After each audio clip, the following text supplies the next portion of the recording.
the press release statement that's come out on Monday afternoon is pretty hard-hitting in that you say long-standing poor organisation and that you were not confident that the rally would run safely and competently. I mean, that's pretty strong from government. It is, but that's our primary need and what we must absolutely do, because at the end of the day, it's about the safety of everyone, not just in the event, but also outside. You know, there was talk of fan zones and those sort of areas, basic risk assessments, all of the sort of standard that actually all of the other operators do. And I think the first thing to highlight, this is a private event.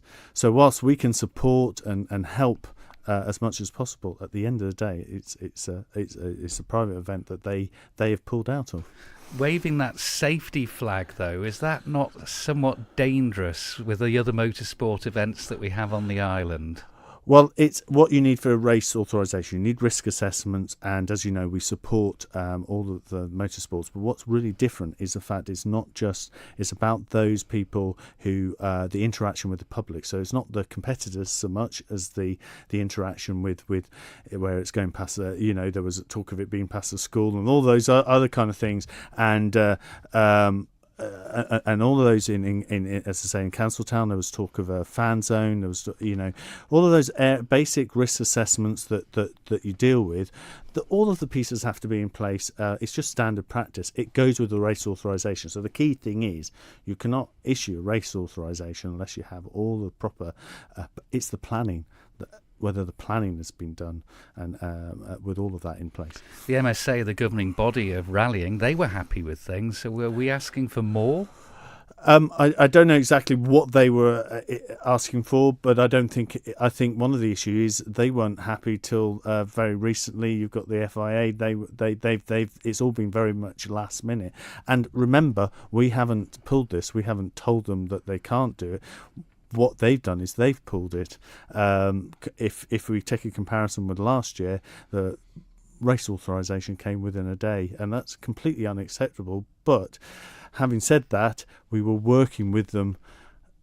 still working with them to get that race authorisation, to get all of the planning, the people and everything that needed for an event, to get that all ready for the event. That wasn't the case, though, in July, was it? It reached a head at that time and you withdrew support. We withdrew support, and then, and this is a really important point, they undertook a change of leadership, which was absolutely key.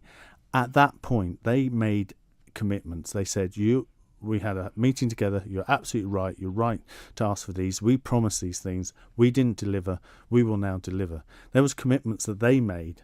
Not that we forced them to, the commitments that they made, and they failed to deliver on those commitments.